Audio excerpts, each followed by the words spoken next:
কোন গোপনে মন ভেসেছে ধারাবাহিকের আজকের পর্বে আপনারা দেখবেন শ্যামলীকে হাসপাতালে ভর্তি করেছে। শ্যামলীর জ্ঞান ফিরছে না, ডাক্তার বলেছে কোমায় চলে গেছে। কথা শুনে অনেক ভেঙে পড়ে অনি। এদিকে অহনাকে হাসপাতাল থেকে বের করে দিয়েছে, এতে অনেক রেগে যায় অহনা। বলছে যে করেই হোক আমি এর বদলা নেব, আমি ওদের কাউকে ছাড়বো না।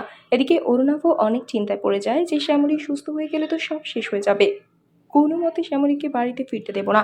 অপরাজিতা অনেক কষ্ট পাচ্ছে অনির জন্য।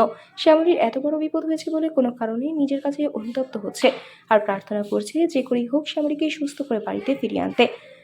এদিকে অরুণাভ তৃষা মিলে অহনাকে ডেকে আনে জোড়াপাড়ি আর অহনাকে বলে আমরা তো ফেসে গিয়েছি, কারণ শ্যামলী বুঝে গিয়েছিল আমরা অনিকে ঠকিয়ে টাকাগুলো হাতে নিয়েছিলাম।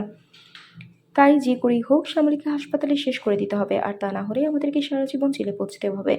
অহনা এই কথা শুনে বলে নিজেদেরকে বাঁচাতে আমি কি করতে পারি। এদিকে অরুণাভ তৃষা অহনা মিলে চলে যায় শ্যামলীকে শেষ করে দিতে। অরুণাভ ডাক্তার ছদ্মবেশে মারতে গিয়ে দেখে অনি সেখানে, আর অনি বলে তুই এখানে ডাক্তারের ছদ্মবেশে কি করতে এসেছিস। অরুণাভ কোনো কথা বলে না। কি হবে এবার, অনি কি করবে অরুণাভর সাথে, সবটা জানতেই আমাদের সাথেই থাকুন। বন্ধুরা, আজকের পর্ব নিয়ে আপনাদের কি মতামত জানিয়ে দিন কমেন্ট করে। নিয়মিত সিরিয়ালের আপডেট পেতে আমাদের চ্যানেলটি সাবস্ক্রাইব করে সাথেই থাকুন। ধন্যবাদ।